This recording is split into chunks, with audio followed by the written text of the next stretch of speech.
Hi friends, welcome to my channel. நம்ம இன்றைக்கி என்ன பார்க்க போகிறோன்னா, ஒரு சிம்பிளான பிரியாணி தாங்க. வாங்க என் ஸ்டைலில் எப்படி செய்யுதுன்னு பார்க்கலாம். நான் 3/4 கிலோவில் சிக்கன் எடுத்து அதை வாஷ் பண்ணி ஆல்ரெடி உப்பு போட்டு வச்சுருக்கேன். அது கூடவே ஒரு பெரிய ஸ்பூன் அளவு இஞ்சி பூண்டு விழுது, காரத்துக்கு ஏற்ற மாதிரி மிளகாய் பொடி, இது கூடவே 2 டேபிள் ஸ்பூன் அளவு தயிர் விட்டுருக்கேன், 1 ஸ்பூன் அளவு கரம் மசாலா, இது ஹோம்மேட் கரம் மசாலா தான், 1 ஸ்பூன் அளவு மஞ்சள் பொடி.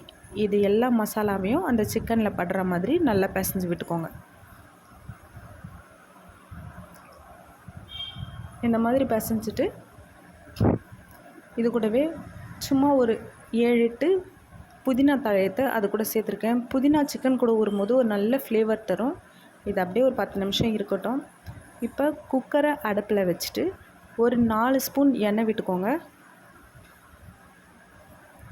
பிரிஞ்சி இலை 2 இலை எடுத்துக்க, அதை பிச்சு சேர்த்துக்கோங்க. இது கூட ஹோல் ஸ்பைசஸ் பட்டை, கிராம்பு, ஏலக்காய், ஜாதிபத்திரி, அன்னாசிப்பூ, இது எல்லாத்தையும் இது கூட சேர்த்துருக்கேன். இது எல்லாம் பொரிஞ்சதும் ஒரு கைப்பிடி அளவு புதினா சேர்த்துக்கோங்க. புதினா ஆயிலில் போடும்போது புதினாவோட எசன்ஸ் எல்லாம் அதில் இறங்கும் போது பிரியாணிக்கு ஒரு நல்ல ஃப்ளேவர் கொடுக்கும். இது என்னோடய ஓன் ரிசர்ச், நம்புங்க. இது கூடவே நீல வாக்கில் கட் பண்ணி வச்சுருக்கிற வெங்காயத்தை 3 வெங்காயம் எடுத்திருக்கேன், சேர்த்து நல்லா கலந்து விட்டுக்கோங்க. வெங்காயம் ஆயிலில் நல்லாவே வதங்கட்டும். பிரியாணிக்கு தேவையான அளவு உப்பு சேர்த்துக்கோங்க. உப்பு சேர்த்துட்டு நல்லா கலந்து விட்டுக்கோங்க. இப்போ பார்த்திங்கன்னா நம்ம விட்ட எண்ணெய் எல்லாமே நல்லா பிரிஞ்சு வெங்காயம் நல்லா வதங்கியாச்சு. இந்த டைமில் 1 ஸ்பூன் அளவு இஞ்சி பூண்டு விழுது, கீரி வச்சுருக்கிற ஒரு 5-6 பச்சை மிளகா உள்ளே போட்டு நல்லா கலந்து விட்டுக்கோங்க. இப்போ இஞ்சி பூண்டோட பச்சை ஸ்மெல் போனோடனே கட் பண்ணி வச்சுருக்கிற 3 தக்காளியும் சேர்த்து கலந்து விட்டுக்கோங்க. தக்காளி, வெங்காயம், இஞ்சி பூண்டு, பச்சை மிளகா, இது எல்லாமே நல்லா கூழ் மாதிரி வதங்கணும். அப்போ தான் பிரியாணி ஒரு நல்ல டேஸ்ட் கொடுக்கும். இந்த மாதிரி நல்லா கலந்து விட்டுக்கோங்க. நல்லா வதங்கட்டும். இப்போது பிரியாணி மசாலாவும் ஒரு 1.5 ஸ்பூன் அளவு சேர்த்துருக்கேன். இது கூடவே 3 ஸ்பூன் அளவு தயிர் சேர்த்துருக்கேன். காரத்துக்கு ஏற்ற மாதிரி மிளகாய் பொடி சேர்த்துக்கோங்க. சிக்கனில் ஆல்ரெடி மிளகாய் பொடி சேர்த்துருக்கோம், அதனால் பார்த்து சேர்த்துக்கோங்க. பச்சை மிளகாவும் போட்டிருக்கோம். போட்டுட்டு இந்த மசாலாவோட பச்சை ஸ்மெல் போகிற மாதிரி ஒரு 2-3 நிமிஷம் வதங்கிட்டு ஒரு கைப்பிடியில் கொத்தமல்லி, புதினாவை சேர்த்து மிக்ஸ் பண்ணிவிட்டு ஊற வச்சு எடுத்து வச்சுக்கிற சிக்கனையும் இது கூட சேர்த்துக்கோங்க. சேர்த்துட்டு நல்லா கலந்து விட்டுக்கோங்க. சிக்கன் கம்பல்சரியாக 5 நிமிஷம் அப்படியே இருக்கட்டும். அடுப்பு கொஞ்சம் ஸ்லோ ஃப்ளேம்லேயே இருக்கட்டும். சிக்கன் ஒரு 5 நிமிஷம் அப்படியே வேகணும். இந்த மசாலாவில் அப்படியே வேகட்டும். இந்த மாதிரி மிக்ஸ் பண்ணி விட்டுட்டு அப்படியே விட்டுருங்க.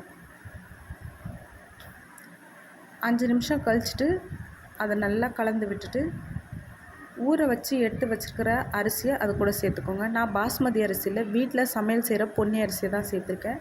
நான் 1 கிலோ அளவுக்கு அரிசி எடுத்திருக்கேன். அது கூட சேர்த்து மைல்டாக ஒரு மிக்சிங் கொடுத்துட்டு நான் அளந்து வச்சுருக்கேன் அந்த பாத்திரத்துலேயே தான் தண்ணி விட்டுருக்கேன். அரை அளவு அரிசி எடுத்ததுனால அந்த பாத்திரத்தில் முழு அளவுக்கு தண்ணி விட்டுருக்கேன். இப்போ கலந்து விட்டுட்டு உப்பு, காரம் எல்லாம் சரியாக இருக்கான்னு ஒரு தடவை செக் பண்ணிவிட்டு குக்கரை மூடி போட்டு 3 விசில் விட்டுருங்க. குக்கர் 3 விசில் வந்ததும் அந்த ஸ்டீம் எல்லாம் ஓப்பன் பண்ணிவிட்டு எடுத்து பார்த்திங்கன்னா நம்மளோட அட்டகாசமான பிரியாணி ரெடி. அது கூடவே மேலே 1 ஸ்பூன் அளவு நெய் சேர்த்துட்டு, உங்களுக்கு வேணும்னா ஃபுட் கலர் சேர்த்துக்கோங்க, இல்லைன்னா ஸ்கிப் பண்ணிவிடுங்க. கொஞ்சமாக ஃபுட் கலர் விட்டுட்டு ஒரு 4-5 புதினா தழையை சேர்த்து அப்படியே நல்லா மிக்ஸ் பண்ணி விட்டிங்கன்னா நம்மளோட சிம்பிளான டேஸ்டியான பிரியாணி ரெடி. இன்னையோட மாதம் முடிஞ்சு நாளைக்கு புரட்டாசி பிறக்குது. 1 மந்த் கழித்து தான் கவிச்சு, அதனால தான் இன்றைக்கி பிரியாணி ஸ்பெஷல்.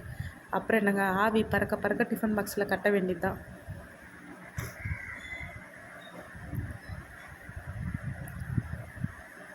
இன்றைக்கி லன்ச் ரெடி ஆயிடுச்சு. அப்புறம் என்ன, சர்வ் பண்ண வேண்டியதுதான்.